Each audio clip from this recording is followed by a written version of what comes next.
ওই জামানের একজন বুড়িমা, আল্লাহ তার স্বামীকে দুনিয়া থেকে নিয়ে গেলেন।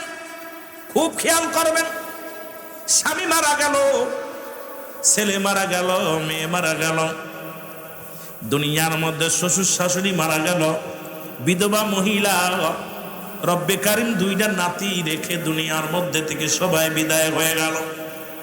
দুইটা নাতি অসহায় বুড়িমা মানুষের বাড়ি বাড়ি কাজ করে, মানুষের বাড়ি বাড়ি কাজ করে, 3 দিন কোনো কাজ পাইলেন না। 3 দিন অনাহারে কোনো কাজ পাই না। যার বাড়ি যায় সেই ফেরত দেয়। চিন্তা করে রব্বুল আলামিন,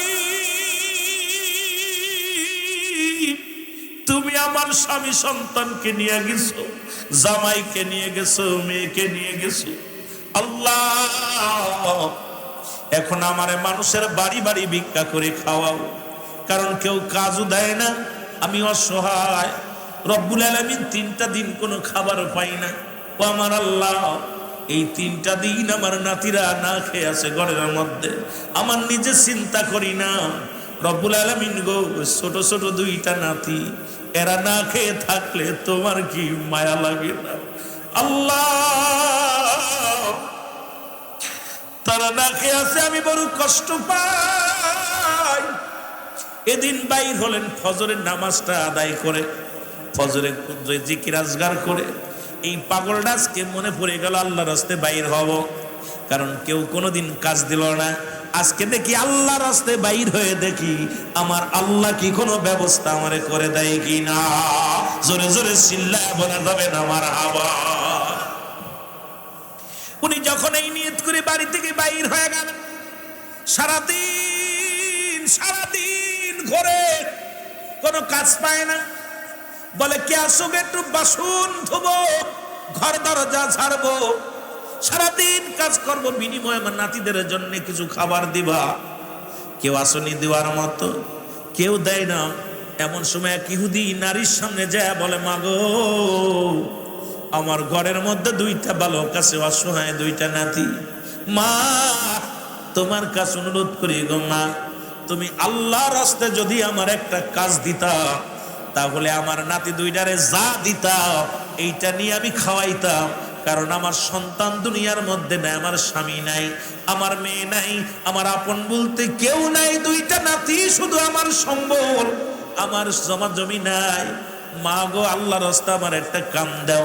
ইহুদি তখন ডাকতে বলে, মহিলারে, আমার ঘরের মধ্যে কোনো কাম নাই, তবে তুমি যে রব্বে কারিম, যিনি তোমারও মালিক আমারও মালিক, তোমার রব আমার রব, সেই মালিকের নামটা ধরে যখন আল্লাহর রাস্তায় বলেছো, ও মহিলা, তুমি এমন জায়গা আমারে, এমন জায়গা হাত দিছো, এমন একটা জায়গা আমার আঘাত করেছো, যদিও আমি ইহুদি মহিলা, তবু তুমি যখন আল্লাহর রাস্তায় বলেছো, তখন আমি আর নিজের কন্ট্রোল রাখতে পারি না।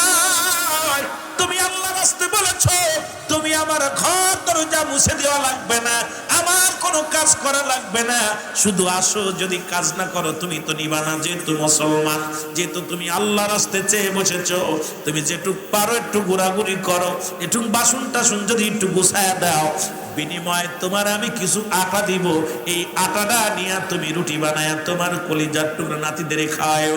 বুড়িমা বলে, আলহামদুলিল্লাহ, আমার আল্লাহ এত খুশি হয়েছে বুড়িমার উপরে, এত সন্তুষ্ট হয়েছে। ও মুসলমান, যেহেতু আল্লাহ রাস্তায় চেয়েছে, কারণ আল্লাহ বাঁচায়, আল্লাহ খাওয়ায়, আল্লাহ মারে, আল্লাহ বাঁচায়। আমরা অনেক শিরকি গুনাহ করি, দুনিয়ার মধ্যে এত পরিমাণ গুনাহ করি যে গুনাহ আমার আল্লাহ মাফ না করলে কোনোদিন মাফ হবে না।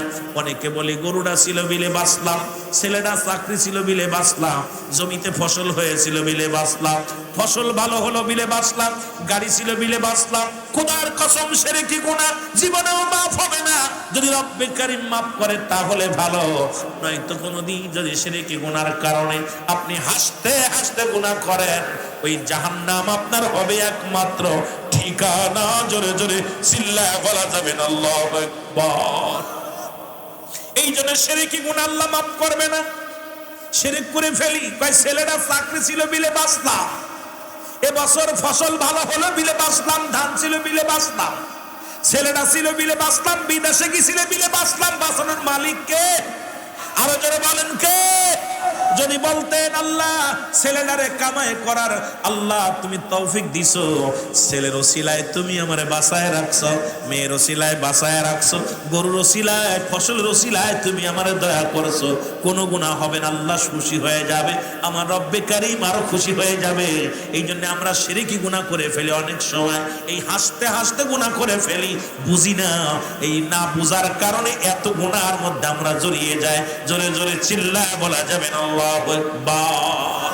এ আমার ভাইরা, আমার বন্ধুরা, আমার এই বুড়ি মাটা গুলো পাইয়া মনের আনন্দে পাতিলের মধ্যে নিয়া বলে আল্লাহ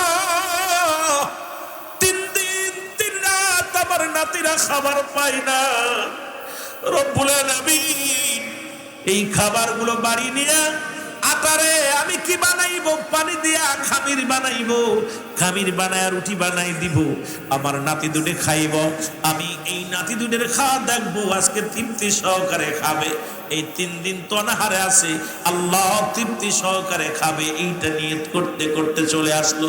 এমন সময় বাতাস আসিয়া ওই বুড়িমার পাতিলের ভিতর থেকে সমস্ত আটাগুলো উড়িয়ে নিয়ে গেছে। জোরে জোরে চিল্লায়া বলা যাবে আল্লাহ। বুড়িমা পাতিলটা হালকা, বুড়িমা চিন্তা করে কেন রে, পাতিল তো ধীরে ধীরে ভার হবে, কিন্তু পাতিলটা কেন পাতলা হয়ে যায়। এবার বুড়িমা পাতিলটা যখন নামাইলেন, নামানোর পর দেখে রে এই পাতিলের মধ্যে একটা আটাও নাই। বুড়িমা আশ্চর্য হয়ে গেলেন, বাতাসে উড়ে নিয়ে গেলে দেখে বাতাসে ঘুরতে ঘুরতে আটাগুলো নিয়ে চলে যায়। বুড়িমা কয় রব্বুল আলামিন 3 দিন 3 রাত পরে এক মুঠা আটার ব্যবস্থা তুমি করে দিলা, এটা বাতাসে নিয়ে গেল, আমার গায়ে বাতাস লাগে নাই, কাপড়ে বাতাস লাগে নাই, আমি বাতাস টের পাই নাই, এই বাতাস আমার আটাগুলো নিয়ে গেল, এখন আমি কোথায় যাই, এই নাতিরা আমি কি খাওয়াইব? রব্বুল আলামিন অনাহারে মারা যাবে, চোখের পানিগুলো ছেড়ে ছেড়ে কান্দে, চোখের পানিগুলো ছেড়ে ছেড়ে কান্দে। এবার রওনা দিলেন, সামনে বেঁধে গেলেন 10 বছরের বালক পয়গম্বর সুলাইমান পয়গম্বর। দেখে বুড়িমার চোখে পানি, ডাকতে বলে বুড়িমা তোমার চোখে কেন পানি? ও বুড়িমা তুমি কেন কাঁদছো? বুড়িমা বলে বালক রে তোরে কি বলবো, তুমি ছোট মানুষ, তোমারে কি বলবো? কয় মা গো কি বলো, আগে তোমার কি হয়েছে বলো। কয় বাবা রে তুমি ছোট মানুষ, 10 বছরের বালক আর কট্টু খবরে বাবা। ডাকতে বলে বাজান রে আমার মনে বড় কষ্ট, সেই কষ্টটা কেমনে বুঝাইবো? আমি তো বড় মানুষ, আমি না খেয়ে আরো 2-1 দিন থাকতে পারবো, কিন্তু আমার ছোট ছোট 2টা নাতি, তাদের আব্বা নাই মা নাই, তারা বিদায় আল্লাহ পাক তাদের নিয়ে গেছে, আমার স্বামীও নাই, আমার আপন বলতে দুনিয়ার মধ্যে কেউ নাই, একমাত্র আমি অবলম্বন ওদের। কিন্তু আজ 3টা দিন অনাহারে আছে, আমি অনেক কাজ পাই নাই, খুঁজতে খুঁজতে যাইয়া এক ইহুদির বাড়িতে আমি আল্লাহর রাস্তায় চাইলাম, আল্লাহর কথা শুনিয়া আমার রব্বে কারীমের প্রেমে পড়িয়া এই ইহুদি আমাকে কিছু আটা দিয়েছিল, এই আটাগুলো আমার মাথা থেকে উড়াইয়া বাতাসে নিয়ে চলে গেছে। এখন আমার সন্তানেরা তো না খেয়ে থাকবে, আমার এই নাতিদের না খেয়ে থাকবে, এরা না খেয়ে মারা যাবে। আমি কষ্ট নিয়ে কাঁদতেছি, নালিশ কার কাছে দিব, কার কাছে বিচার চাইব, বাতাসের বিরোধিতা করবো, কার কাছে বাতাসের বিরুদ্ধে নালিশ দিব? পয়গম্বর সুলাইমান কয় বুড়িমা এই দেশের যে প্রেসিডেন্ট তারে কি চেনো? এই দেশের যে খলিফা তারে কি তুমি চেনো? কয় বাবারে আমি তো চিনি না, তবে তার নাম শুনেছি। বলে তার নামটা কি তুমি বলো বুড়িমা? বলে তার নাম হলো হযরত দাউদ আলাইহিস সালাম। জোরে জোরে চিল্লায় বলা যাবে না মারহাবা। ডাক দে কয় বুড়িমা উনি ইসলামের একজন খলিফা, একজন প্রতিনিধি, তুমি কেন কাঁদছো রে মা? চলো দাউদ আলাইহিস সালামের কাছে বিচার দিবা, দেখি কি বিচার করে, দেখি কি বিচার করে তোমার। বুড়িমা কয় বাবা দাউদের কাছে আমি যা সম্ভব না, আমার চিনব না, আমি মেয়ে মানুষ, এরপরে বুড়ি মানুষ ওই ভিড়ের মধ্যে কেমনে যাব, আমি কেমনে যাব? ডাক দেখায় মা চিন্তা করো না, আমি তোমার সাথে আছি। তখনও মুসলমান পয়গম্বর সুলাইমান বাবার পরিচয়, নিজের পরিচয় গোপন রাখছে। বলে মা গো, যাও দাউদের কাছে বিচার দিবা, দেখি দাউদ আলাইহিস সালাম তোমার কি বিচার করে। জোরে জোরে বলো মারহাবা। আর একটু জোরে জোরে চিল্লায় বলা যাবে না আল্লাহ। সুলাইমান পয়গম্বর আগে আগে চলে, বুড়িমা পিছে পিছে। এবার দাউদ আলাইহিস সালামের বাড়ির আঙ্গিনে এসে বলে মা, ওই যে দেখো চেয়ারের মধ্যে বসে আছে, ওনার নাম হলো দাউদ আলাইহিস সালাম। মা গো যাও বিচার যায় দাও, দেখি কি বিচার করে। আর মুসলমান পয়গম্বর সুলাইমান 10 বছরের বালক, উনি পাশে দাঁড়ায় আছে বিচারের জন্য। বুড়িমা যে সালাম দিলেন, হে আল্লাহর নবী দাউদ, আমি আপনার কাছে একটা বিপদে পড়ে আসছি। বলে মা গো তোমার কি হয়েছে বলো। কয় বাবা রে, 3 দিন অনাহারে আমার ঘরের মধ্যে 2টা নাতি আছে, আমার ছেলে নাই, মেয়ে নাই, আমার স্বামী নাই, এই দুনিয়ার মধ্যে কে আমার নাই, সবাইকে আমার রব্বে কারিম আমার নিয়ে গেছে। এই দুনিয়ার মধ্যে বাকি আছি আমরা 3 জন, একমাত্র আমার 2টা নাতি আর আমি বেঁচে আছি। রব্বুল আলামিন আজ 3টা দিন আমার অনাহারে রাখছে।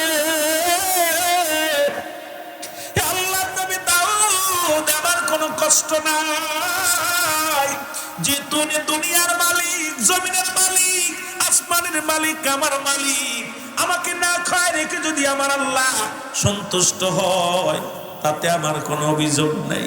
তবে একটা অভিযোগ হলো, আল্লাহর নবী দাউদ আলাইহিস সালাম বলে মা গো কি অভিযোগ বলো। কয় অভিযোগটা হলো, এই বাতাস আসিয়া একটা বাতাস আমার গায়ে লাগে না, আমি টের পাই নাই। ও আল্লাহর নবী দাউদ, আমার শরীরের কাপড়টা পর্যন্ত নড়ে নাই, আমার গায়ের কাপড়টা পর্যন্ত নড়ে নাই। আল্লাহ নবী দাউদ রে, ওই মাথার ভিতরে একটা পাতিল ছিল, ওই পাতিলের ভিতর থেকে আটাগুলো উঠায় নিয়ে গেছে। বলে মা গো কি নালিশ দিলাম, ওই বাতাসে তোমার আটাগুলো নিয়ে গেছে, কত কেজি হবে? কয় কেজি খানেক হবে, এই কেজিটার মতো আটা হবে। দাউদ আলাইহিস সালাম ডাকতে বলে উজির, কোথায় রে উজির?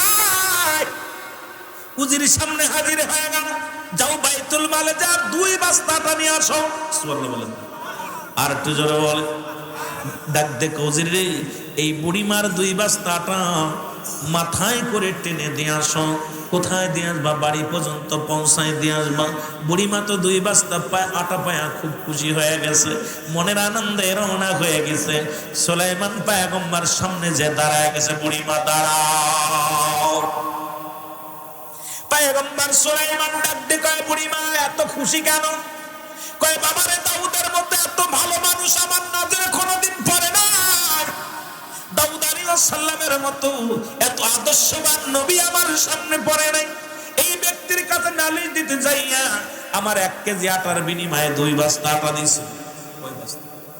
আরো জোরে বলেন, কয় বস্তা? 2 বস্তা আটা দিছে। সুতরাং দাউদ একজন আল্লাহর পয়গম্বর, দাউদের সঙ্গে কোনো তুলনা হয় না। এমন একজন ন্যায়পরায়ণ বাদশা এই নজরে আমার নজরে পড়ে নাই। আমি অত্যন্ত খুশি রে বাবা, আমি 2 বস্তা আটা পেয়ে বড় খুশি হয়েছি। তাও আমার মাথায় দেয় নাই।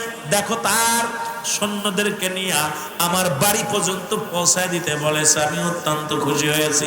আরে দাউদ আলাইহিস সালামের এই দিয়া দেখিয়ে মুসলমান পয়গম্বর সুলাইমান কয় মা, তুমি খুশি হলে আমি খুশি হই নাই। যে তুমি একজন নবী, তোমাকে আটা দিয়ে খুশি করেছে, কিন্তু তোমার আটাগুলো যে বাতাসে উড়ায় নিয়ে গেছে, সেই বাতাসের কি বিচার করেছে?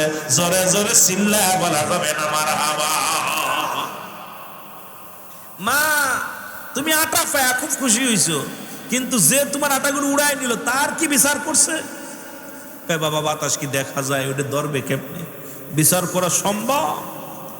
মা গো তুমি আবার যাও, আমি এটা মানতে পারলাম না। কারণ তোমার সঙ্গে যে কাজটা করছে বাতাস, খুবই অপরাধ করছে। 3 দিন অনাহারে আসো, আর এই 3 দিনের অনাহারে এই সামান্য কিছু আটা, এইটা তোমার থেকে ছিনিয়ে নিয়ে গেছে। তুমি বাতাসের বিরুদ্ধে অভিযোগ দাও, বাতাসের বিচার চাও। যে বুড়িমা কয় বাবারে আমার লাগবো না বিচার, আমি যা পাইছি খুশি। 2 বস্তা পাইছি।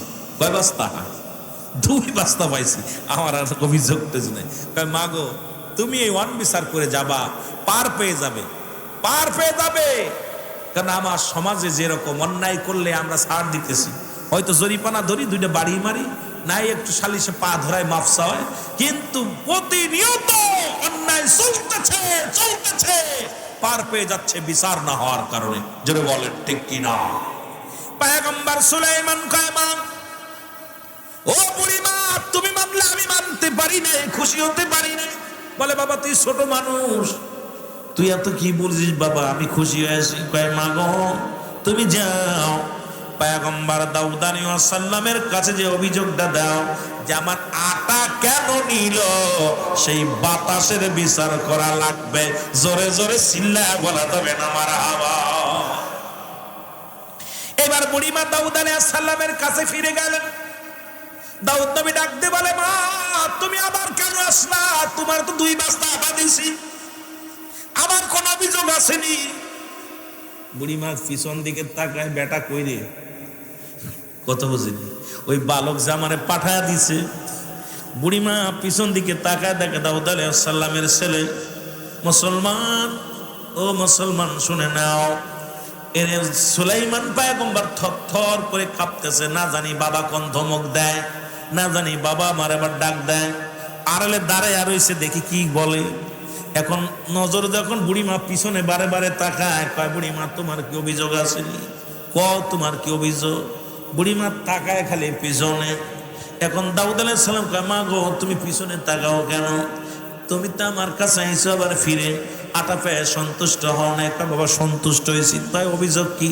অভিযোগটা তাকায় পয়গম্বর দাউদ আলাইহিস সালাম চোখে পড়ে গেল যে পয়গম্বর সুলাইমান আড়ালে দাঁড়ায় আছে। জোরে জোরে চিল্লায়া বলা যাবে না মারহাবা। পয়গম্বর সুলাইমানকে ডাক দিয়ে দাউদ আলাইহিস সালাম, বাবা ও পুত্র শোনো। বাবার সামনে আসলেন, কত আদব, আদবের সঙ্গে সে সালাম দিলেন।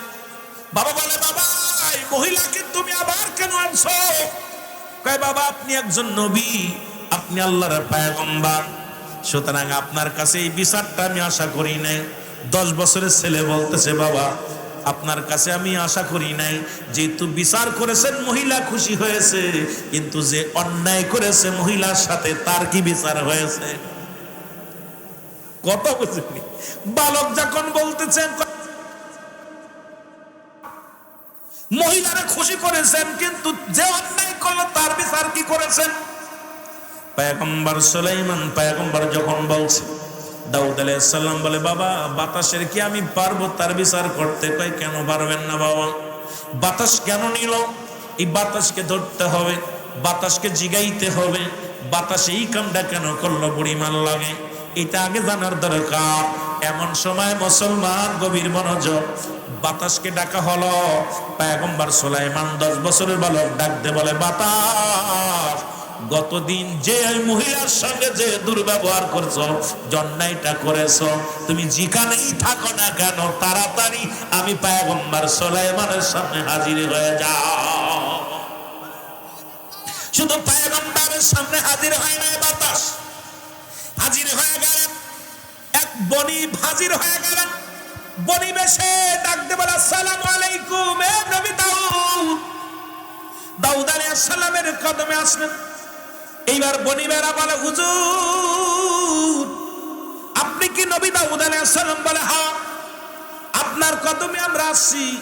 এই যে দেখেন জাহাজ, বিশাল জাহাজ ভর্তি স্বর্ণ, জাহাজ ভর্তি রূপা, এই জাহাজ ভর্তি মালামাল, মালামাল শস্য দানা, কোটি কোটি টাকার সম্পদ এই জাহাজের মধ্যে আছে।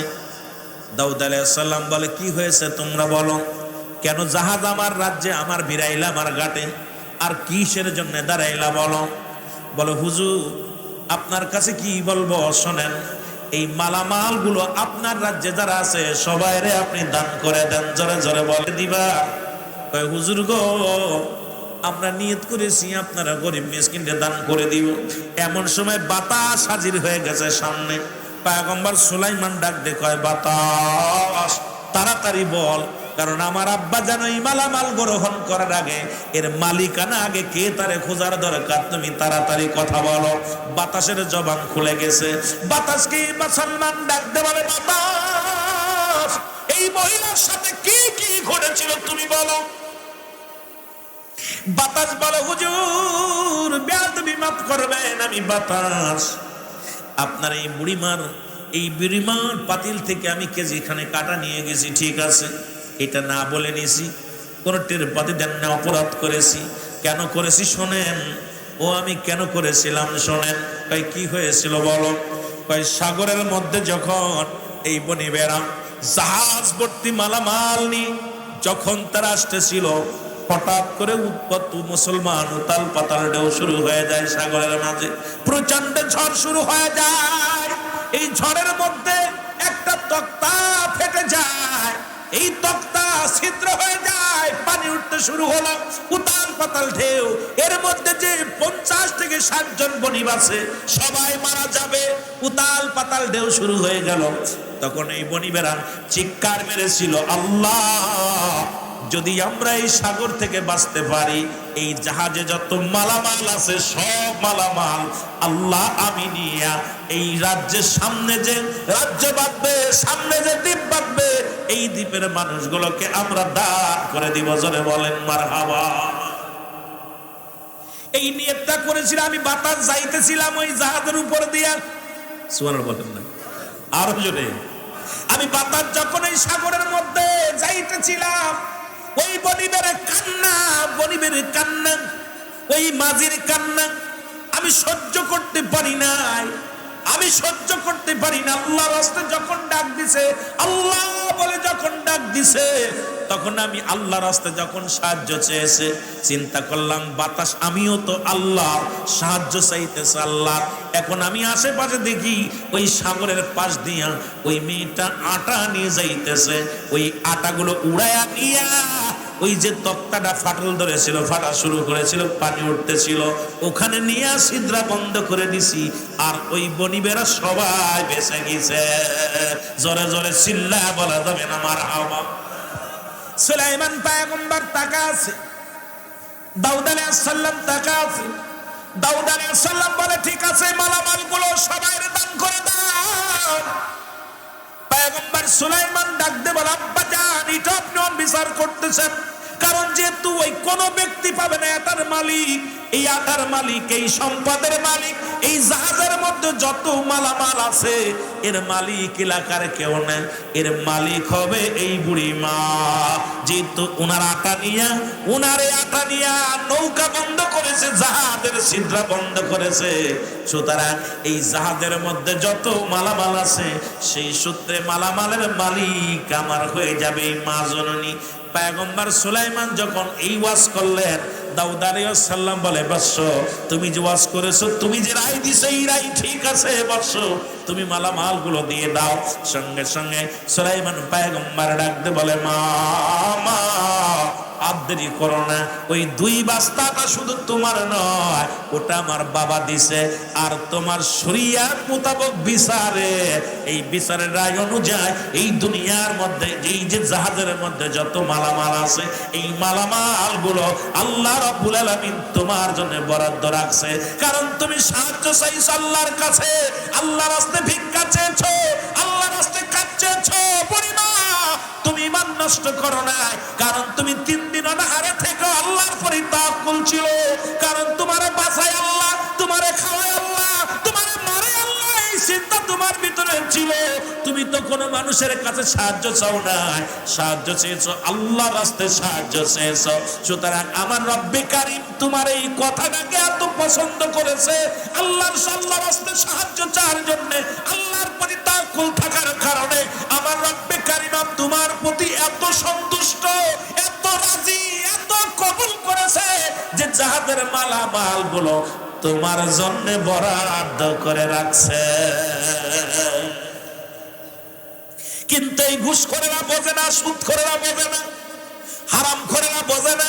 এই হারামখোর চিন্তা করে সুদ খাইলে টাকা হলেও মালিকানা হয়ে যাব, সুদ খাইলে ঘুষ খাইলে অনেক বাড়ির মালিক হব, গাড়ির মালিক হব। খোদার কসম করে বলি, বান্দারে এই দুনিয়ার মধ্যে ঘুষ ছেড়ে দাও, সুদ ছেড়ে দাও। কারণ পয়গম্বর সুলাইমান এবার মনটা খারাপ করে উনি চলে গেলেন। যাইয়া মুসলমান বসে আছে নদীর কিনারায় দাঁড়ায় আছে, এগুলো দেখতেছিলেন মুসলমান খুব খেয়াল।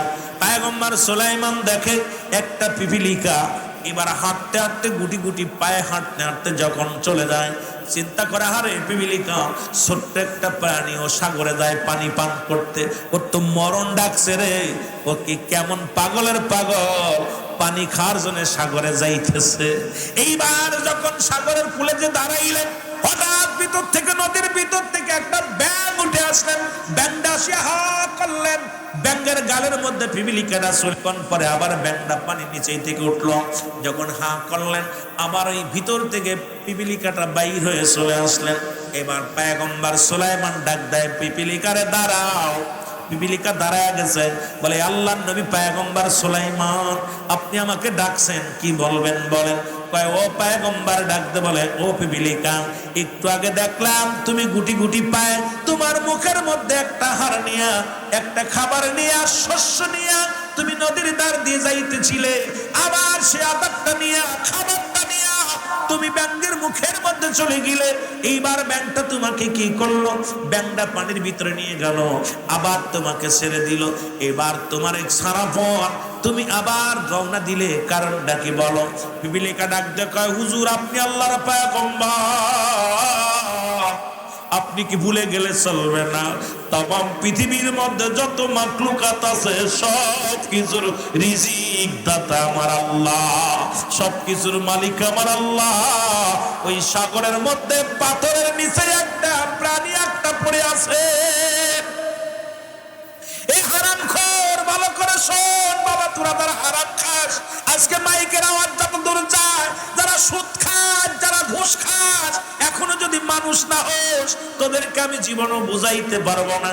ডাকতে বলে, ও পয়গম্বর সুলাইমান, ওই সাগরের নিচে, পাথরের নিচে একটা প্রাণী, সেই প্রাণীটা বাইর হতে পারে না। আমার রব্বে কারিম আমারে দিয়া খাবার রিজিকের ব্যবস্থা করে রাখছে। আমার আল্লাহ হুকুম দিছে, আমি সারা দিন ভরে, আমি পিপিলিকা সারা দিন ভরে আহার খুঁজে খুঁজে নিয়ে যায়, আমি পানির নিচেই যাইতে পারি না। ওই পানির নিচে ব্যাঙ থাকে, ব্যাঙের সাহায্য নিয়া আমি আল্লাহ রাব্বুল আলামিনের হুকুম তালিম করি। ওই পিপিলিকা হইয়া ওই প্রাণীটাকে আমি খাবার খাওয়াই। এর মুসলমান শুনে নাও, শুনে নাও, পৃথিবীর মধ্যে আমার বোঝা উচিত, ওই সাগরের মধ্যে যে পাথরের মধ্যে যে প্রাণীটা আছে, এটাকেও যদি আল্লাহ অন্য প্রাণী দিয়ে খাওয়ায়, এই ঘুষখোরের বংশ জীবনেও ভালো হবে না, সুদখোরের বংশরা জীবনেও ভালো হবে না। এই হারামখোরেরা চিন্তা করে এটা না খাইলে আর বাঁচা যাবে না। আমি অনুরোধ করি রে বাজার, কিয়ামতের ময়দানে হারামখোর, এই সুদখোরের এমন অবস্থা হবে, একটা আগুনের নদীর মধ্যে ফেলে দিবে। এই আগুনের নদীর মধ্যে, ও মুসলমান, এই আগুনের গুল্লা তারা মানুষের সামনে ধরে ধরে খাবে, শিক্ষার মারবে, আগুনের নদীর মধ্যে তাদের ধাক্কা দিয়ে ফেলে দিবে। আবার তারা বাঁচার জন্য আকুল হয়ে তারা তারা দৌড়াইবে। ওই আগুনের নদীর ভিতরে আবার তাদের ধাক্কা দিয়ে ফেলে দেওয়া হবে, আগুনের গুল্লাগুলো ধরে ধরে খাবে। ওদিন সব মানুষগুলোর সামনে ওই মানুষগুলোর আগুনের নদীর মধ্যে ফেলবে, রক্তের নদীর মধ্যে ফেলবে। ওই রক্তের নদীর মধ্যে পইরা আগুনের গুল্লাগুলো ধরে ধরে তারা খাবে। ও মুসলমান, এত কষ্ট দেয়া হবে। আজকে তোরা যেমন ঘুষ খাস, সুদ খাস, এই সুদখোর আর ঘুষখোরদের জন্য ওই কঠিন মুসিবতের দিনে হারামখোরের আসর আমার আল্লাহ রাব্বুল আলামিন তোদের এমন খাওয়ান খাবে, আগুনের গুল্লাগুলো, পাথরের মধ্যে আগুনের পাথরগুলো তোদেরকে গিলায়া গিলায় খাওয়াইবে। জোরে জোরে চিল্লায়া বলা যাবে আল্লাহু আকবার, আরো জোরে জোরে বলেন আল্লাহু আকবার। আমার প্রাণ পাখি রে,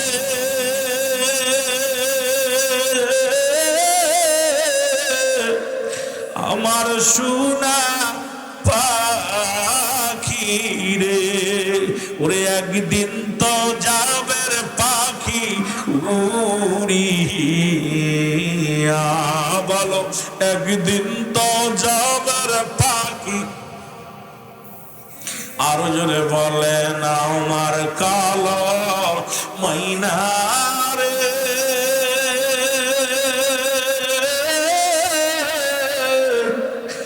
আমার সোনা পাখি রে। ওরে একদিন তো যাবে রে পাখি উড়িয়া, বলো একদিন তো যাবে রে পাখি ছাড়িয়া। ছেলে মেয়ে পাশে এসে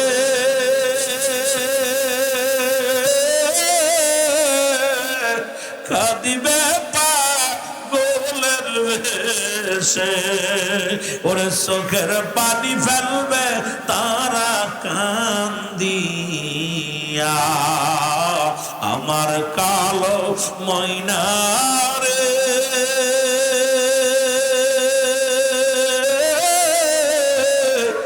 আমার সোনা পাখি রে।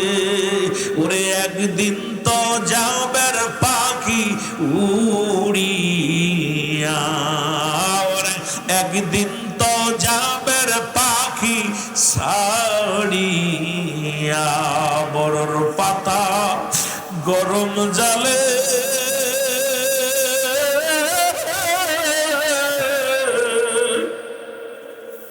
শুভা যাব শাড়ির তলে,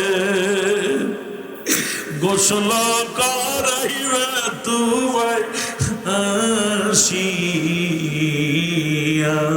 ওরে গোসল করাইবে তোমায় আসিয়া। আমার কালো ময়না রে,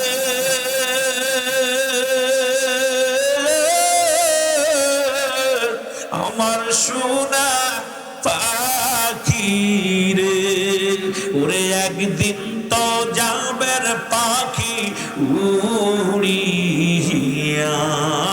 ওরে একদিন তো যাইবে রে পাখি ছাড়িয়া। আল্লাহুম্মা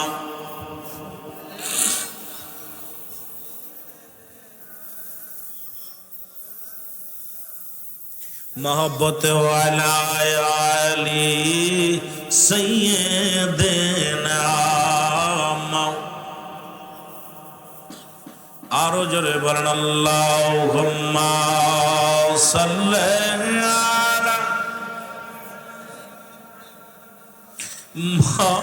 मौलाना मुहम्मद वाला सैयदना।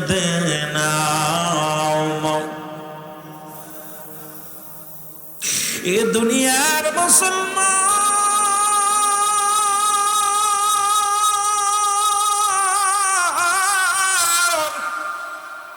এখনো যারা সুদের মধ্যে জড়িত আছে, ঘুষের মধ্যে জড়িত আছে,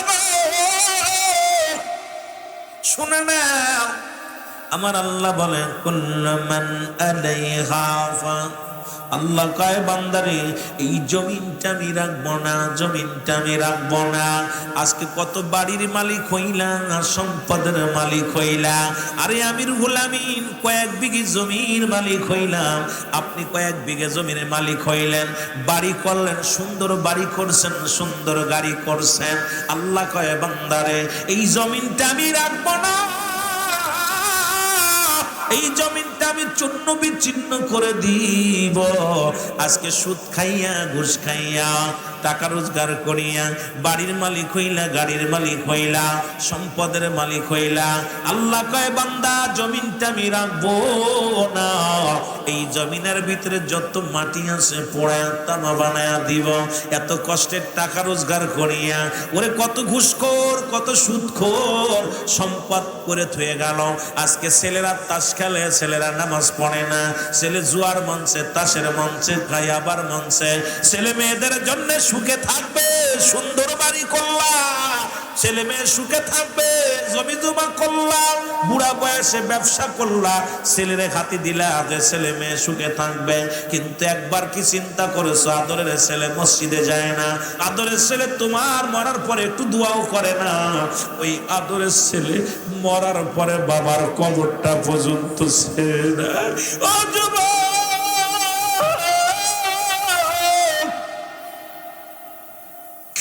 আল্লাহ কয় বান্দার এই জমিনের মধ্যে যত পানি আছে এই পানিগুলো আমি আল্লাহ সব পড়ে আসাই বানায়া দিব। যেদিন কিচ্ছু বলতে কিচ্ছু থাকবে না, সেদিন থাকবো শুধু আমি আল্লাহ। আল্লাহ কয় বান্দারে সেদিন যেদিন আমি একডে ক্যান্সে ইব্রাহিম নবী নমরুদের আগুনে ফেলছে শুনছি, আগুন হইল ফুল বাগিচা, আগুন হইল ফুল বাগিচা, পশম পড়ে না রে বান্দা তুই আল্লাহ রে ডাওয়া। আল্লাহ আল্লাহ আল্লাহ আল্লাহ।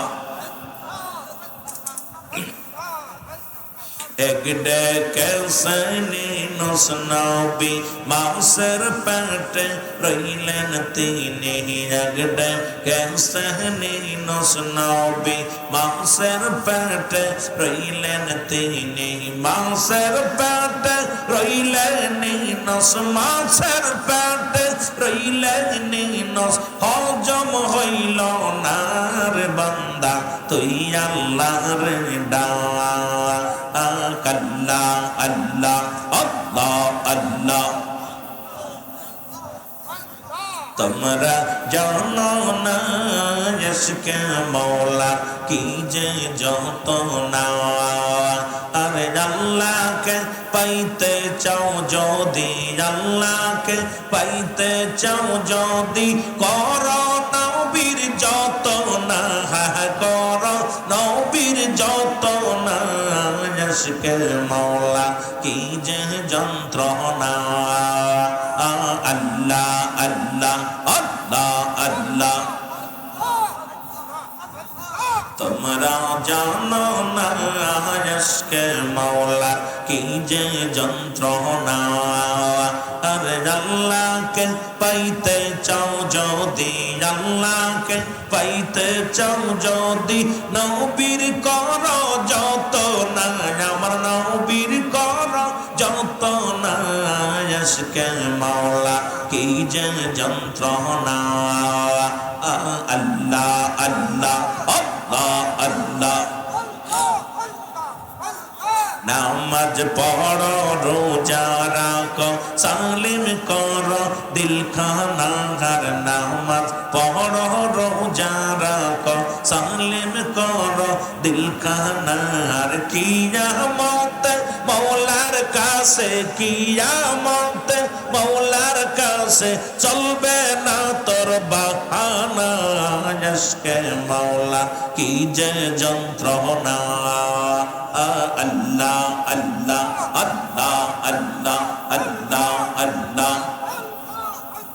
লা ইলাহা ইল্লাল্লাহু মুহাম্মাদুর রাসূলুল্লাহ সাল্লাল্লাহু আলাইহি ওয়াসাল্লাম। বালাগাল উলা বিকামালিহি কাশাফাত তুজা বিজামালিহি, হাসনাত জামিয়া খিসালিহি, সাল্লাল্লাহু আলাইহি ওয়া আলিহি। আলহামদুলিল্লাহ। সাউন্ডটা একটু বাড়ায় রাখা। আলহামদুলিল্লাহ, সমস্ত প্রশংসা সেই মহান রব্বুল আলামিনের দরবারে যে রব্বে করিম আজকে বড়ই গ্রাম বড়ই খালফার রাসেল মোল্লার বাড়ির আঙ্গিনে ওনার আজকের কলিজার টুকরা সন্তান রব্বে করিম 4 মেয়ের পরে আল্লাহ তাকে একটা ছেলে সন্তান দান করছে। সেই সন্তানের আপনার সুস্বাস্থ্য কামনা, দীর্ঘ হায়াত রোগমুক্ত থেকে দোয়ার জন্যে, সন্তানাদির জন্যে বাবা মানত করেছিল মাহফিলখানা। সেই একসাথে আকিকা এবং মাহফিল, কত কিছু মানুষ মানত করে। কেউ গাজীর কালুর গান মানত করে, কেউ গুনই যাত্রার গান মানত করে, কেউ আপনার ওই মেলার মানত করে। কিন্তু আশিকে রাসূল, যদিও আপনাদের মতো সে জ্ঞানী না, তো রাসূলে পাক সাল্লাল্লাহু আলাইহি সাল্লামের একজন প্রেমিক, আল্লাহর একজন খাস গোলাম। এই মানুষটা গরিব মানুষ, দিনমজুরি মানুষ। সেই মানুষটা আজকে একটা নিয়ত করছে যে আমি আমার সন্তান, ছেলে সন্তান হলে আমি একটা মাহফিল দিব। আল্লাহ তাকে সন্তান দান করেছে, ছেলে সন্তান হয়েছে।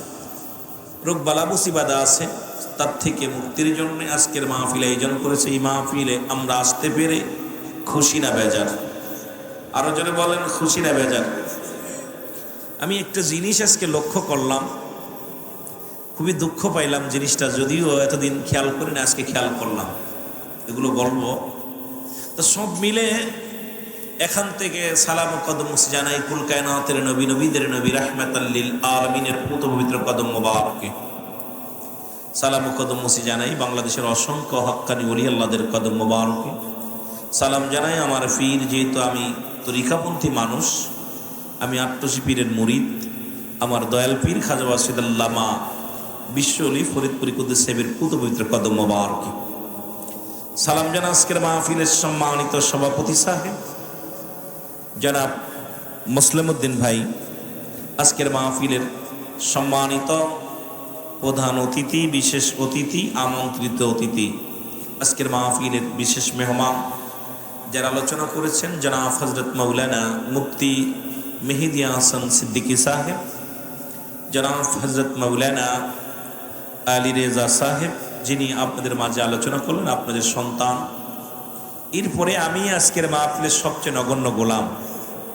না আছে কোনো এলেম, না আছে কোনো আমল, না আছে কোনো কিছু। আপনাদের মাঝে বসতে পেরেছি দুই চারটে কথার জন্য।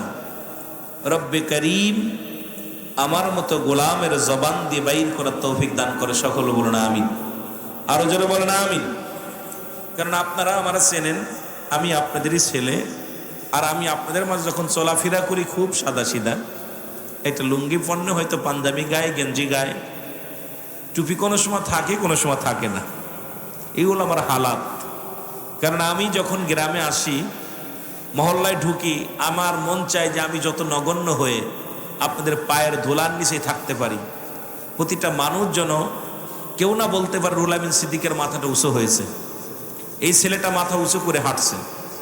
এই চিন্তা মাথার ভিতরে সবসময় থাকে যে আল্লাহ, আমার চলা চলতি, উঠা বসা এলাকার মধ্যে যখন আমি চলবো, কোনো মানুষের নজরে যেন আমি না পড়ি যে এই মানুষটা বলবে সিদ্দিকী সাহেবের ভিতরে অহংকার, মাথা উঁচু করে চলে। আপনারা আমার ভাই, আপনারা আমার বন্ধু, আপনারা আমার চাচা, আপনারা আমার আপনজন, সকলকে নিয়ে মাহফিলে বসেছি।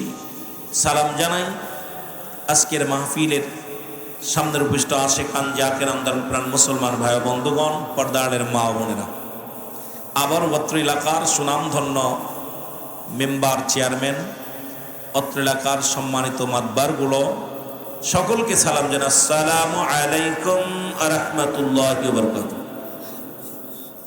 এখানে আমাদের আব্দুল হাই সাহেব, মৌলানা সাহেব আছেন, উনিও বিজ্ঞ আলেম, যদিও আমার মতো বক্তা না। আরেকজন আছে মসজিদের ইমাম সাহেব, আরেকজন হাফেজ সাহেব, এরকম অনেকেই, আবু তালেব ভাই, অনেক আলেম ওলামা আছে। নামগুলো আস্তে আস্তে চেষ্টা করব বলার জন্য যদি সুযোগ পাই। তো বিশেষ করে একটা জিনিস আমার খারাপ লাগলো, আমি রাসেলকে এসে বললাম যে খাবারগুলো বন্ধ করে দাও। তা খাবার সময় দেখলাম কিছু মানুষ খানা খাইলো, আশপাশের এলাকা, আপনাদের এলাকা যা খাইছে, খাইয়া টুক করে হাঁটাতেছে, বাড়ি চলে যাচ্ছে। আমি এটা পরীক্ষা করার জন্যে আমিও অনেক আগে আসছি। এসে আমি গাড়িটা নিয়ে সামনে আগায় দেখলাম যে কি অবস্থা। দেখি সব হাত মুছতে মুছতে, মুখ মুছতে মুছতে সব হাঁটা দিচ্ছে। মনে হচ্ছে মেজবানির খাওয়া খাইয়া, মুসলমানের খাওয়া খাইয়া, মুছতে মুছতে বাড়ি দৌড়াইতেছে। আমি বলি, তোদের আসতে বলে কে? গবেষক দল। কারণ পৃথিবীর মধ্যে মানুষকে বিচ্যুতি করা, অসম্মান করা, মানুষকে কষ্ট দেওয়া, এর চাইতে খারাপ কাজ আর পৃথিবীতে থাকতে পারে না। জোরে বলেন ঠিক কিনা? আপনি আসলেন, খানা খাইতে তো বারণ নাই, খান আলহামদুলিল্লাহ, মেহমানদারি করা সুন্নাত, মেজবারি করাও সুন্নাত। কিন্তু আপনি চলে গেলেন, দেখলাম ওই আমাদের একটা বাংলায় প্রবাদ বলে, কাজীর গরু কিতাবে আছে গোয়ালি নাই, ঠিকই না? দেখলাম গাড়ি আসলো, গাড়ি বইরা বইরা, ভ্যান বইরা বইরা, লোকজন মোটরসাইকেল বইরা বইরা আসতেছে, কিন্তু দেইকা মনে হলো আজকের মাহফিলের মাঠ 3টা লাগবে। কয়টা? এই মাঠে যে পরিমাণ মানুষ ঢুকছে আজকে বিশ্বাস করবেন না। আমি খালপাড় দিয়ে এই পাশে একবার খালপাড়ে গেছি, একবার ওই আপনার জুরিপাড়া পর্যন্ত গেছি, আমি বোরের বাজারে গেছি। এগুলো দেখলাম, যেটা দেখলাম আমার মন বলল যে আজকের মাঠে লোক কানায় কানায় পরিপূর্ণ হয়ে যাবে। তা আমার ভাই মাওলানা আলী রিজা ভাই অনেক বিজ্ঞ আলেম, অনেক সুন্দর আলোচনা করে, ওনার মাহফিলের মধ্যে আসে দেখলাম আপনার মনে 17-18 জন মানুষ। এটা খুবই দুঃখজনক ব্যাপার। কোরআন, পৃথিবীর কেউ যদি কোরআনের প্রতি, হতবা, সাইবা, আবু সুফিয়ান, আবু লাহাব, তারা কাফের ছিল কিন্তু কোরআনকে ভালোবাসত। কি ভালোবাসত? রাসূল বজরে বলেন না, কি ভালোবাসত? কোরআন ভালোবাসত।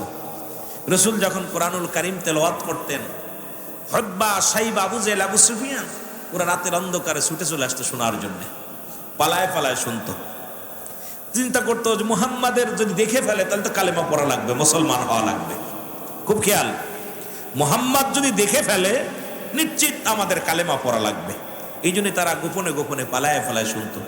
একদিন রাসূল সাল্লাল্লাহু আলাইহি সাল্লাম তেলাওয়াত করতেছেন, শুনতে শুনতে সকাল হয়ে গেছে, রাত, ঈশান নামাজ পড়ে তেলাওয়াত শুরু হয়েছে, আলী রাজার মতো আলোচনা শুরু করেছে, শুনতে শুনতে রাত শেষ। এই হুতবা, সাইবা, আবু জেহেল, আবু সুফিয়ান একটারও ঘুমও নাই, কোরআন শুনতেছে, ওয়াজ শুনতেছে, রসুলের ওয়াজ মনোযোগ দিয়ে শুনতেছে। সকাল হয়ে গেছে, এখন এ ওর সঙ্গে দেখা, দৌড় দিচ্ছে, সকাল হয়ে গেছে, কেউ যদি দেখে ইজ্জত শেষ। যেরকম আমাদের মাহফিলে যদি হিন্দুরা এসে, আপনি কোন হারি হিন্দু মানুষ ওয়াজ শুনছে, ইজ্জতের ব্যাপার, ভয় আছে না? তোরা তো কাফের মুশরিক। চিন্তা করছে তো সকালবেলা নবী দেখে ফেলে ইজ্জত চলে যাবে, দৌড় শুরু করছে। এখন একজন আর একজনের গায়ে ধাক্কা লাগছে, কয় কে? আমি আবু জেহেল। তুমি কে? আমি হতবা। তুমি কে? সাইবা। আমি কে? আর তুমি কে? আবু সুফিয়ান। কি রে, কয় বদমাইশ এক জায়গা, কথা বুঝিনি, কয় বদমাইশ এক জায়গা। কয় আবু জেহেল, তুমি তোমার বাতিজারে মারার জন্য মানুষ লাগাও, তোমার বাতিজার পিছে আমাদের শত্রু লাগাইয়া দাও, অথচ তুমি এখানে কি করতেছিলা? পাশে বৈশা কি ছিলা? আবু জেহেল কয় আসলে বাতিজা ঠিক আছে, কিন্তু মায়াও লাগে, কিন্তু বাতিজা যেটা তেলাওয়াত করে, বাতিজা যে কথাগুলো বলে, এটাও তো আনলেগাল বলে না, সব লিগাল বলে। কারণ মুহাম্মদ সে একটা ধোঁকাবাজ হতে পারে, যে কথাগুলো বলে এটা তো মানুষে, এটা সাধারণ মানুষের কথা না, এটা নিশ্চিত এটা কোনো খোদাই একটা শক্তি, মারাও বলেন না। 4 বন্ধু প্রতিজ্ঞা করলো নিজেরাও শুনবো না এই ওয়াজ, কাউকে শুনতেও দেব না। আপনাদের এলাকাও আছে যে আটটসির মাহফিল হচ্ছে, নিজেরাও শুনবো না, অন্য কেউ শুনতে দেব না, এরকম একটা দল আছে। কথা বুঝেননি? যে আমরাও শুনবো না, এমন একটা হট্টগোল করে দিব, হেদাল বাদায় দিব, নিজেরাও শুনবো না, অন্য কারো শুনতে দিব না। প্রতিজ্ঞা করছে আর আমরা কেউ নিজেরাও শুনবো না, কাউকে শুনতে দিব না। পরের দিন ঘুমাইতেছে, আবু জেহেলের ঘুম হয় না, কয় না রে, কারণ এই যে আজকের ওয়াজ, যারা আল্লাহর নবীর পাগল, আল্লাহর পাগল, তারা বিছনায় থাকতে পারবে না। ওই পাগলটা আপনি যতই বেঁধে রাখেন, সে হোক সরমুনায়, হোক সারসিনা, হোক জামাত, হোক তাবলিগ, হোক বিএনপি, দুঃখ নাই, কিন্তু ও যদি রাসূলুল্লাহর প্রেম বিন্দু মাত্র থাকে, আল্লাহর গোলামিত্ব যদি ভিতরে থাকে, ওই পাগলকে ধরে ঠেকায় রাখতে পারবেন না। ওই পাগল চলে আসবে জান্নাতের ঘিরান শুনতে শুনতে, যেমন মৌমাছি আহারের জন্যে, মধুর জন্যে আপনার উড়ল দিয়ে চলে আসে, ফুল থেকেও ফুলে, ফুল থেকেও ফুলে। পিপিলিকা যেমন নাক শুয়া শুয়া আহার খোঁজে, ঠিক জান্নাতি মানুষগুলো ওই রকম ঘ্রাণ শুনতে শুনতে চলে আসবে। সুবহানাল্লাহ বলেন না? আর একটু জোরে বলেন। ঠিক পরের রাত্রে আবার হতবাও ঘুমায় না, সাইবাও ঘুমায় না, আবু জেহেল ঘুমায় না, আবু সুফিয়ান ঘুমায় না, 4 জনের ঘুম হয় না, খালি বিছনায় পিঠ লাগায় এদিক ওদিক ঘোরাঘুরি করে। পুরো চিন্তা করে আজকে তো কেউ আসবে না, একা একা হনবো, আজকে 3 রাত আসবো না। আবু জেহেল চিন্তা করে আজকে তো কেউ আসবে না, আজকে আমি কোরআন পড়ে শুনবো। হতবা কয় আজকে কেউ আসবে না, আজকে আমি একা শুনবো। আবু লাহাব কয় কেউ আজকে শুনবে না, আমি শুনবো। রাসূল যে সময় আবার ঈশান নামাজ শেষ করে কোরআন নিয়ে বসছে, ওই 4 বান্দর আবার দোষ শুরু করছে। আল্লাহু আকবার বলেন না। এই জন্যই বলতেছি তারা দুশ্মনের রাসূল ছিল, কোরআন মানত সত্য, নবী সত্য, সব মানা পর ঈমান আনে নাই। আবার কইতার হুজুর আপনি বানর বললেন, এই জন্যই কথা বলতেছি কারণ তাদের ভিতর পশু আত্মা ছিল না, তাদের ভিতর ছিল মানুষ আত্মা ছিল না, তাদের ভিতর ছিল পশুর আত্মা। জোরে বলেন ঠিক কিনা? এরপরে পরের দিন যখন আবার রাসূল এরম সকাল হয়ে যাচ্ছে, এই দিন আরো মজা লাগতেছে, মানে এই দিন বেলা উঠে গেছে পূর্ব আকাশে। ওদিন তো একটু মানে অন্ধকার ছিল, এদিন একদম বেলা উঠে গেছে। 4 বন্ধু দোষ শুরু করছে আবার 4 জনের গায়ে। আর কিরে কিরে কিরে তুই ওখানে, তুই ওখানে, তুই ঘটনা কি? কালকে না প্রতিজ্ঞা করলাম কেউ শুনবো না, কাউরে শুনতে দিব না, কথা বুঝেননি? শুনতে দিব না। কিন্তু আমার বাবারা গভীর মনোযোগ। 4 বন্ধু বলল, না, এটা পৃথিবীর কোন মানুষের লেখা কিতাব নয়। মুহাম্মদ সাল্লাল্লাহু আলাইহি সাল্লাম উনি যে কথাগুলো বলে এটা আল্লাহর কথা বলে। এই ব্যক্তি কোনো সাধারণ মানুষ না, যদিও সে একজন আমাদের ভাতিজা হোক, আমাদের ব্যস্ত হোক, সে কথাগুলো বলে আল্লাহর কথা, সেই কথা বলে ভগবানের কথা। সুতরাং আজ থেকে আমার বাবারা মুহাম্মদকে হিংসা করলেও উনার বাণীকে হিংসা করা যাবে না। তা আমি আজকে দেখলাম মাহফিল হিংসা করছেন, তারপরও খায়া টুক করে চলে যাচ্ছেন। মনে কিছু করবেন না, মনে কিছু করবেন না, যদিও হিংসা করেন, কিন্তু দেখলাম এই মানুষগুলো যারা বেশি হিংসা করে টুক করে চলে যাচ্ছে। আমার নজরে আজকে পড়ছে, আমি খুবই খারাপ লাগছে আমার কাছে যে এই মানুষগুলো তারা মাহফিলের, এটা কার মাহফিল? আল্লাহ রাসূলের মাহফিল। আল্লাহ কবুল করুক। এমন একটা দিন আসবে বাজান, বসার সুযোগ পাবেন না। এমন একটা দিন আসবে আপনি আমি হাজারো চেষ্টা করে একটা নেকি আমল করতে পারবো না। ছেলের কাছে বাবা দৌড়বে, বাবার কাছে ছেলে দৌড়বে, ভাইয়ের কাছে ভাই দৌড়বে, একটা নেকির জন্যে কেউ একটা নেকি দিবে না। সেই নেকিটা দুনিয়া থেকে আমাদের আদায় করার দরকার আছে কিনা? আরো জোরে বলেন আছে কিনা? একটু মহব্বতের সঙ্গে জিকির করলাম। জিকির করলাম কার? আল্লাহর জিকির। কার জিকির? আল্লাহর জিকির। আপনারা যারা সরমনায় করেন, সারসিনা করেন, ফুরফুরা শরীফ করেন, দেওয়ানবাগ করেন, তাবলিগ করেন, আমলিগ করেন, আপনারা জিকির করেন কার? আরো জোরে বলেন কার? আস্তে কইবেন না, জোরে কইবেন কার? অনেকে জিকির মুনাফিক চিনার উপায়, মুনাফিক চিনার উপায় হলো যখন জিকির করে গাফিলতি করে, আর যখন নামাজ দাঁড়ায় অলসতা করে। নামাজের ভিতর হাত খেজই, কান খেজই, গলায় খেরখর করে এক পায়ে দাঁড়ায়, মোটামুটি অঙ্গভঙ্গ এটা ভাব দেখায়, জোরে জোরে কাশি দেয়, মানে এক বিনা জোরে নামাজের ভিতরে খুঁতখুত করা শুরু করে। মুনাফিক চিনার উপায় ভালো করে শুনে নেন। মুনাফিক চিনার উপায় হলো যখন জিকির করবে গাফিলতি করবে, নামাজ দাঁড়াই অলসতা করবে। এই জিকির হলো, জিকির শব্দের অর্থ হলো স্মরণ করা। মারহাবা বলেন না? আর একটু জোরে বলেন। জিকির শব্দের অর্থ কি? স্মরণ করা। জিকির শব্দের অর্থ কি? স্মরণ। একটু বাজানো জোরে বলেন না, স্মরণ করা। এখন জিকির সাধারণত 2 ভাগে বিভক্ত, একটা হলো জাহিরি, একটা হলো বাতিনি। জাহির জিকিরটা স্পষ্ট, একটু আগে আল্লাহ আল্লাহ আল্লাহ আল্লাহ আল্লাহ আল্লাহ বলেন। বাতিনি জিকিরটা আবার চুপে চুপে, এটা কেউ জানে না, দেখা যায় মসজিদের তাসবিহ পড়তেছেন বয়া বয়া, চুপে কি করতেছেন আপনি ভালো জানেন, চুপ করে ধীরে ধীরে আল্লাহ আল্লাহ করতেছেন। এই বাতিনি জিকিরটা আবার 2 ভাগে বিভক্ত, একটা হলো জাহির জিকির, যে আল্লাহ আল্লাহ, বাতিনি জিকিরটা আবার 2 ভাগে বিভক্ত। একটা হলো ঠোঁট বন্ধ জিহ্বা চালু, ঠোঁট বন্ধ জিহ্বা চালু, আর একটা ঠোঁট বন্ধ জিহ্বাও বন্ধ। মানব দেহের বান্ধুদের নিচে একটা হাড়, হাড্ডির নিচে একটা গোস্ত, এই গোস্তটাকে আরবিতে বলে কল, ইংলিশে বলে হার্ট, বাংলায় বলে হৃৎপিণ্ড। এটা যাদের পবিত্র, সমস্ত দেহ রাজ্য পবিত্র। সুবহানাল্লাহ বলেন না? আরো জোরে। প্রতিটা মানুষের দেহে 6 লতিফা। নফসে আম্মারাকে কন্ট্রোল না করা পর্যন্ত আপনি আল্লাহ পাওয়া পর্যন্ত এত সহজ না। এই নফসটা, এই নফসের বাড়ি কই? এই যে আমি আলোচনাগুলো, আমি আস্তে আস্তে যখন আলোচনাগুলো আপনারা নিলে, আলোচনাগুলো অনেক মজা লাগবে, তবে দেখা যাক কোন পর্যন্ত আগানো যায়। এই জিকির বললাম 2 ভাগে বিভক্ত। এবার কিতাবের ভাষায় জিকির 4 ভাগে বিভক্ত। কয় ভাগে? জোরে বলেন কয় ভাগে? আমি দলিল দিতে আসি না আপনাদেরকে, যেহেতু আলোচনা করব, তবুও তিরমিজি শরীফের 2য় খণ্ড। কত খণ্ড? জোরে বলেন কত খণ্ড? 2য় খণ্ড। কিতাব হলো তিরমিজি শরীফ। এই এখানে আপনাদের এই মহিলা মাদ্রাসাও পড়ানো হয় তিরমিজি। আলী রেজা সাহেবও পড়ছে, ভাইও পড়ছে, ওলামায়ে কেরাম পড়ছেন, আমাদের মুফতি মেহেদী হাসান সিদ্দিকীও পড়ছেন। যারা পড়েছেন আমার সঙ্গে চ্যালেঞ্জে আসলে আমার সঙ্গে কিতাব নিয়ে বসতে হবে। কেন আমি আপনাদের ছেলে, আগে বলছি কিতাব আমার বাবার না, কিতাব আমার ভাইয়ের না, কিতাব আমার গ্রামের না, কিতাব আল্লাহ রাসূলের কিতাব। জোরে বলেন ঠিক কিনা? এটা কি আমার বাবার কিতাব? আমার বাবার কিতাব কোন, আমার আব্বা কিতাব লেখেও নাই, আমি সেই কিতাব থেকে আলোচনা করতেছি না। তিরমিজি শরীফের দ্বিতীয় খণ্ড 175 নাম্বার পৃষ্ঠা। কত নাম্বার? লেখে নিবেন, না পাইলে এখন জব করে দিবেন আমারে। বন্ডামি করা যাবে না, এত বড় কুতুব হইলে আপনি আসতে হইব। যদি কোনো কুতুবের জানতে হয়, এলাকার মধ্যে যদি কোনো পণ্ডিত থাকেন, কিতাব নিয়ে আমার কাছে আসতে হবে। আমি কিতাব আমি বলবো, আপনি খুলবেন, না পাইলে আমার জবাই করবেন। কিন্তু দূরে থেকে ভণ্ডামি করা যাবে না। আপনি আট্টসি বেদাত করে নাক শিখটাবেন, আমার কথা আমারটা যদি অসঠিক হয় সঙ্গে সঙ্গে ফেলে দিবেন, প্রয়োজন নেই। আরে আট্টসি পীর কোনো মাকসুদ নয়, চরমনা পীর কোনো মাকসুদ নয়, জামাতের আমির কোনো মাকসুদ নয়, মাকসুদ স্বয়ং আল্লাহ। জোরে বলেন ঠিক কি না? কে হেদায়েতের মালিক? কে কন্দি হেদায়েতের মালিক কি চরমনার পীর সাহেব? এই চরমনার মুরিদ যারা আছেন বলেন, হেদায়েতের মালিক কে? মারহাবা।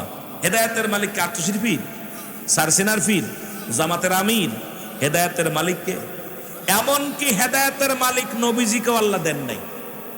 আমরা নবী নবী কয়ে পাগল হই, আমার নবীজিকে হেদায়েতের দায়িত্ব দেন নাই। দায়িত্ব দিচ্ছে, যদি হেদায়েতের দায়িত্ব নবীজিকে দিতেন তাহলে বোঝা গেল আবু জেহেলের কপালে কালেমা জুটত, ঠিকই না?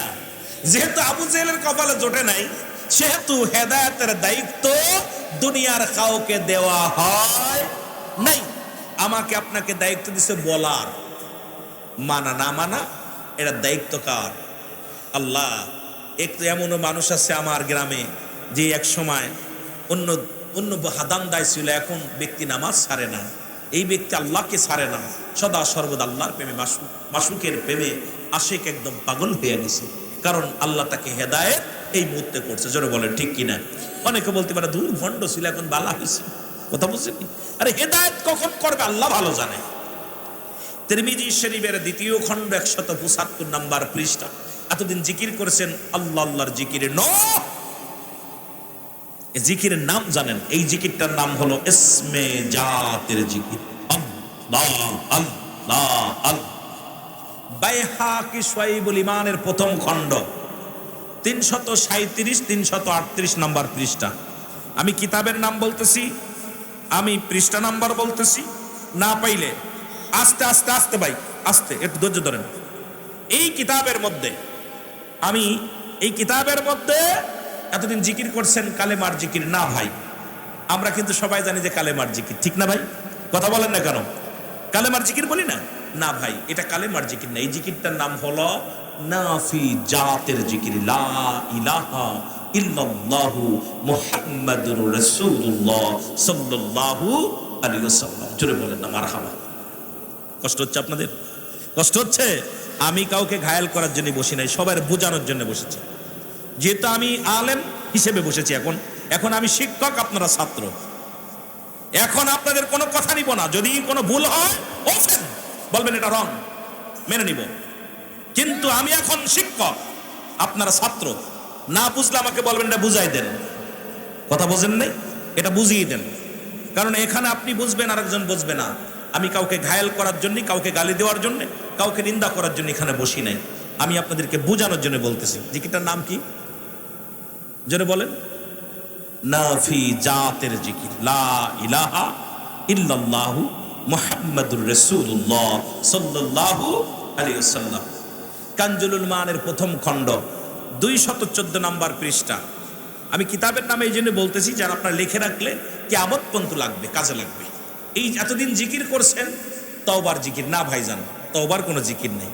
আমরা কিন্তু অনেকেই সাধারণ মানুষ, আমরা তওবার জিকির বলি না ভাইজান। এই জিকিরটার নাম হলো কুওয়াতের জিকির, লা হাওলা ওয়ালা কুওয়াতা ইল্লা বিল্লাহ। জোরে বলেন মারহাবা। একটু আস্তে, রাগ করতেছেন নাকি?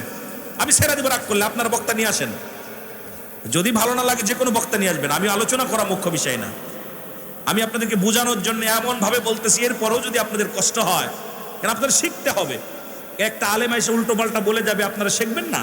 একটা আলেম আসতে পারে, আসলে আপনাকে ভুল বুঝাবে, তখন আপনি যখন বুঝলেন যে না সিদ্দিকী সাহেব এটা বলছে, আরেকজন অমুক বলতে রেজা ভাই, আলী রেজা ভাই এটা বলছে, তখন আপনার ভিতরে মূলটা যেটা আপনি ধরে ফেলতে পারবেন, ঠিক কিনা ভাই? মূল যেটা ধরে ফেলতে পারবেন। এখন আমি যদি না জানি, প্রশ্ন করো ওই ব্যক্তি যে ব্যক্তি জানে, প্রশ্ন করো ওই ব্যক্তি যে ব্যক্তি জানে, যে ব্যক্তি জানে না ও প্রশ্ন জীবনও করতো না, কারণ তো নিজেই বোঝে না। এই জন্যে আপনি যখন জানতে পারবেন তার জন্য ধরতে পারবেন, বলতে পারবেন। এইবার চতুর্থ নাম্বার জিকির ইবনে মাজার মধ্যে সুবহানাল্লাহ আলহামদুলিল্লাহ লা ইলাহা, মারহাবা বলেন না, আরো জোরে বলেন ভাইজান। এই জিকিরটা সব তরিকার ভাইয়েরা করেন। এই যে চারটা প্রকার জিকির বললাম, জিকির শব্দের অর্থ হলো স্মরণ করা। আপনি এখানে একটা গাছ পড়ে আছে রাস্তার মধ্যে, এটা সরিয়ে দিয়েছেন, এটা একটা জিকির। আপনি ঘাটে একটা খুঁটো গাড়া আছে, যে গাড়ি একটা লোকের পায়ে লাগতে পারে, উঠাই ফেলছেন, এটা একটা জিকির। আবার চিন্তা করছেন এখানে মানুষ কাপড় থেকে গোসল করবে, এটা একটা জিকির। কথা বলছেনি? এক কথা, রব্বে করিমের সন্তুষ্টের জন্য মানুষকে ভালোবাসা, রব্বে করিমকে খুশি করা। মারহাবা বলেন না, আরো জোরে, আরো জোরে। খুশি কাকে? পৃথিবীর কোনো মানুষকে নয়। কোনো পীরের নামে কোনো জিকির নাই, সিদ্দিকের নামে কোনো জিকির নেই, আপনার নামে কোনো জিকির নাই। জিকির কার? আরো জোরে বলেন কার? এটা আপনারা বেশি বেশি করবেন, কলব পরিষ্কার হবে। কলবের পরিষ্কারের এক নাম্বার ওষুধ হলো জিকির। হার্টের রোগ, যে ব্যক্তি দেখবেন বেশি জিকির করতে পারে, যার কলব পরিষ্কার হয়ে গেছে, এই ব্যক্তির হার্টের রোগ হয় না। এই জন্য হার্ট যদি ভালো রাখতে হয়, দেখবেন ওই যে অনেক পাগল কত জোর, ওই রকম যদি জিকির আমি করতাম, উনি স্ট্রোক করে মারা যেতাম। কিন্তু ও তো এমন ভাবে হাতটাকে এমন ভাবে শক্ত করছে, আল্লাহ জিকির করতে করতে করতে এর কলবটা এমন ভাবে পরিষ্কার হয়েছে, ভিতরে কোনো রোগ ঢোকে নাই। মারহাবা বলেন না, আর একটু জোরে বলেন মারহাবা। মহব্বতের সঙ্গে দুরূদ শরীফ পড়ুন। আল্লাহুম্মা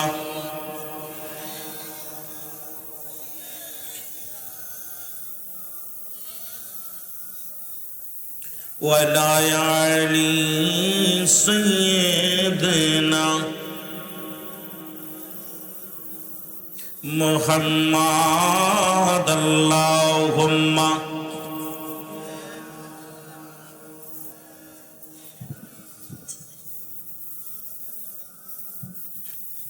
ওয়ালা আলি সাইয়্যিদিনা।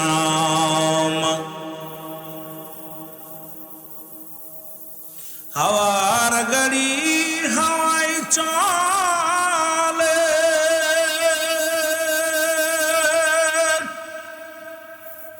কলের গাড়ি তালে চলে, বিনা গাড়ি নবী সুলাইমান আমরা সেই মুসলমান, আমরা তথ্যে মুসলমান। এই মুসলমান কবির মনোযোগ, পয়গম্বর সুলাইমান। ও যুবক, কি বলবো, আলোচনা অল্প সময় আপনাদেরকে কষ্ট দিব। দাউদ আলাইহিস সালামের কলিজার টুকরা সন্তান হযরত সুলাইমান পয়গম্বর। মারহাবা বলেন না। এই পয়গম্বর ছোট্ট মানুষ, বেশি বড় না, ছোট্ট খাটো মানুষ, 10-12 বছর বয়স। একটু জিকির করেন না, লা ইলাহা।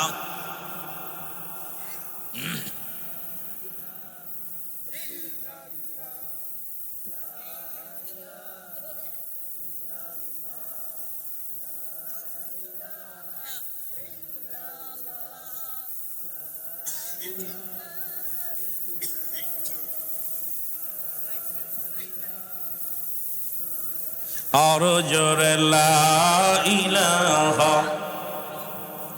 এ যুবক, ছোট্ট মানুষ পয়গম্বর সুলাইমান, বয়স মাত্র 10। কত বছর?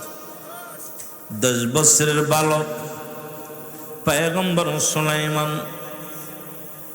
এই সুলাইমানের বাবার নাম হলো হযরত দাউদ আলাইহিস সালাম, যিনি বনি ইসরায়েলদের মধ্যে জবরদস্ত একজন আল্লাহর নবী, যিনি পৃথিবীর মধ্যে অসংখ্য মানুষের কাছে কালেমার দাওয়াত নিয়ে আমরা মনে করি আমরা শুধু কালেমার দাওয়াত দিই। আমার নবী যদি যে কালেমা পড়েছে সব নবীর একই কালেমা। আদম আলাইহিস সালাম পড়েছে লা ইলাহা ইল্লাল্লাহ, আদম শফিউল্লাহ লা ইলাহা ইল্লাল্লাহ, মুসা কালিমুল্লাহ লা ইলাহা ইল্লাল্লাহ, ইব্রাহিম খলিলুল্লাহ লা ইলাহা ইল্লাল্লাহ, ঈসা রূহুল্লাহ লা ইলাহা ইল্লাল্লাহ, মুহাম্মাদুর রাসূলুল্লাহ। যখন যে নবী আসেন, পয়গম্বর আসে, তার উম্মতগণ তাকে অনুসরণ করে তখন সেই কালেমাটা পড়তো। আমরা আখিরি জামানার নবী রাহমাতাল লিল আলামিনের উম্মত, আমাদের কালেমা আল্লাহ ছাড়া কোনো মাবুদ নাই, আল্লাহকে পাওয়ার একমাত্র মাধ্যম ঠিকানা হলো নবী মুহাম্মাদুর রাসূলুল্লাহ সাল্লাল্লাহু আলাইহি ওয়াসাল্লাম। জোরে জোরে চিল্লায় বলা যাবে না মারহাবা। এর পয়গম্বর সুলাইমান বসে আছে গো, তৎকালীন জামানার মধ্যে গরীব। কুরআনুল কারীমের মধ্যে আল্লাহ ডাক দিয়ে বলেন কাসিম হাবিবুল্লাহ, দিন মজুরি মেহনতকারীরা আমার বন্ধু। আজকে এখানে যারা বসেছেন অধিকাংশ মানুষই আল্লাহর বন্ধু। এখন যদি কোনো মুফতি সাহেব বলে আমি মানি না, আমি কই তুই কোরআন বুঝিস না, আমি কই তুই কালেমা বুঝিস না, ইসলাম সম্পর্কে তোর কোনো জ্ঞান নাই। কারণ আল্লাহ বলে বান্দা, যে বান্দা দুনিয়ার মধ্যে ঘাম ঝরায়, যে বান্দা শরণ দেয়, যে বান্দা কষ্ট করে, একে আমি আল্লাহ বন্ধু বলে স্বীকার করলাম। জোরে জোরে চিল্লায় বলেন মারহাবা। এখানে যারা বসে আছেন, হয় আছেন দিন মজুরি, হয় আছেন রিকশা চালক, ধান চালক, না হয় মাঠে কাজ করেন, ব্যবসা করেন। সুতরাং আপনারা কেউ রাজমিস্ত্রি, কেউ আছেন মুসলমান। গভীর মনোযোগ, আপনারা কেউ এসির মধ্যে ঘুমান না, সারাদিন অলসতায় দিন কাটান না, হয় করেন চাকরি তবুও ঘাম ঝরান। মুসলমান শুনে নেন, আমার ভাই বড় বক্তা, বড় আলেম, কামেল পাস, বড় ফার্স্ট ক্লাস কামেল পাস, তারপরও কিন্তু বসে থাকে না। শিক্ষাগতার পাশাপাশি একজনের রং মিস্ত্রি। আমার ভাইরা, আমার বন্ধুরা, আমার আল্লাহ নিজে বলেন এই দুনিয়ার মধ্যে যারা ঘাম ঝরায়, যারা কষ্ট করে, এরা আমার বন্ধু। যারা বেকার আছে, ঘুরে বেড়ায়, তারা হলো শয়তানের বন্ধু। জোরে বলেন ঠিক কিনা? রাগ করেন না, আবার অনেক বেকাররা আছে, ওরা কইবে হুজুর আমাদের শয়তানের বন্ধু করলো। কারণ কে বেড়া, তোর এত খুঁজার দরকার কি? চাকরি পরে তুই বাদাম ব্যাস, রিক্সা চালা। তোর নবী মাটি কাটছে, তোর নবী মাটি টানছে, তোর নবী বকরি সরাইছে। আমি কেন পারবো না? আমি কেন পারবো না? কারণ আমি হালাল রুজি উপার্জনের জন্য প্রয়োজন হলে রিক্সা চালাবো, ভ্যান চালাবো, প্রয়োজন হলে কালি জুতায় কালি করব। লজ্জা নাই, কোনো লজ্জার কারণ নাই। কারণ আমার নবী, আপনার নবী রাহমাতাল লিল আলামিন, তিনি যদি মাটি কাটতে পারে, অধিকাংশ নবীগুলো বকরি চড়াইছে, মাটি কাটছে, তার আপনার লুঙ্গি বানিয়েছে, কাপড় বানিয়েছে, নিজের কাপড় নিজে সেলাই করে পড়ছে, ব্যবসা করেছে, সাহাবীরা করেছে। আর তুমি বেকার ঘুরে বেড়াবার, খালি গাঁজা খাবার, মদ খাবা, ঘুরে বেড়াইবা আর আড্ডা মারবা আর বলবা আমার জীবন যাচ্ছেই ফালি। কারণ তুমি এখনই মাঠে লাগো, কর্ম করো, দুইটা ছাগল পোষো, দুইটা গরু পোষো, মাঠে কাজ করো। তুমি কোনো কাজকে ছোট করে দেখো না। কারণ তুমি যদি আল্লাহর বন্ধু হতে চাও, তুমি মেহনত করো। জোরে বলেন না সুবহানাল্লাহ। চিন্তা করে, আমি রুহুল আমিন সিদ্দিকী এত বড় বক্তা, আমি আব্দুল হাই এত বড় বক্তা, আমি যদি দোকানদারি করি ইজ্জত গেছে গা, যদি মাঠে কাজ করি ইজ্জত গেছে গা। তার মানে মাস্টার ইবলিস আপনাকে আল্লাহর বন্ধু হতে দিবে না। যেটা বলেন ঠিক কিনা? এখন আপনাদেরকে আল্লাহর বন্ধু বানাইলাম, আবার নামাজ ছেড়ে দিন না। চিন্তা করতে পারেন, সিদ্দিকী সাহেব বলে গেছে যে যারা মেহনত করে, যারা কষ্ট করে। আরে আল্লাহ নিজে কুরআনুল কারীম থেকে বলতেছে কাসিম হাবিবুল্লাহ, দিন মজুরি মেহনতকারীরা হলো আমার বন্ধু। জোরে বলা যাবে না সুবহানাল্লাহ? একবার জোরে বলা যাবে না? তাহলে বোঝা গেছে আমাকে হৃদয় আছে, আমার রাব্বি আছে, সব শিক্ষিত দুইটাই। কিন্তু দুইটার মনে হয় মাঠের, আপনি কৃষকে যখন যাবে দেখবেন আশ্চর্য হয়ে যাবেন। বাতিজার সামনে, বাদান্ত সামনে বসে আছে, এত বেল ধরে মেহমানদারি করছে।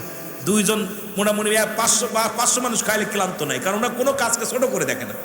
বাদান চলে স্কুলে যাচ্ছে, কলেজে যাচ্ছে, গরু পালতেছে, মাঠে যাচ্ছে। কারণ সে ব্যক্তির এদের ভিতরে কারণ এই যে আপনি যতই অলসতা করবেন ততই আপনি শয়তানের বন্ধু হবেন। এখন আপনি যে যত বেকারতা বাড়ার পিছনে মাস্টার ইবলিসের ষড়যন্ত্র সবচেয়ে বেশি। জোরে বলেন ঠিক কিনা? ও টোটো কোম্পানির মতো একবার বড়ুর বাজারে যাবে, একবার খালপাড়ে যাবে, চিন্তা করে সময় কাটছে, খালি খালি এক কলকে বানা টান দে। জোরে বলে ঠিক কিনা? আর সারাদিন মাঠে থাকতো, ওর জীবন সিনারে আমার কষ্টের টাকা গা পুড়িয়েছি, আহা এই টাকা আমি নষ্ট করব না, আমি এই একটা কুলখে বানানোর দরকার নাই, কারণ ওর ভিতর থেকেই ফিরে আসবে প্রেম ভালো। এই জন্যে আমার আল্লাহ পাক নিজেই ডাকতে বলেছে, যারা দিনমজুরি, যারা মেহনত করে, যারা ঘাম ঝরায়, যারা এই দুনিয়ার মধ্যে কষ্ট করে, এরাই প্রকৃত আমার বানাবার আমার বন্ধু, আমার বন্ধু। যারা বলেন না মারহাবা। এত বড় সংবাদ শুনেও আপনারা চুপ করে এলেন। এনে সবাই তো কর্মজীবী। ওই যে মগুল চাষা বুড়া বয়সে এখনো ব্যবসা করে, কথা বলছেন, নামাজ সারে, টুপি আছে, এই বেচা কিনা করতেছে। আরে ভাই সবাই নাম জানি, অধিকাংশ নাম জানি, নাম 2-4 জনের বলতেছি, রাগ করেন না। বুড়া মানুষ এখনো বয়া থাকে, উনি যদি বয়া থাকে খাবার দেবে না বাজান? খাবার দেওয়ার মানুষ অভাব আছে আপনার, ছেলেরা আছে না? কিন্তু কেন খাটেন? এই যে কষ্ট করেন, আরে অলসতা করলে হবেন শয়তানের বন্ধু, আর অলসতা করেন না হয়েছেন আল্লাহর বন্ধু। জোরে বলেন ঠিক কিনা? কার বন্ধু? এই জন্য আমি বড়ই গ্রাম, পাইকেল গ্রাম, বারাসিয়া গ্রাম যারা আছেন, যুবকদের বলি আগামীকাল থেকে কর্মে লেগে যা।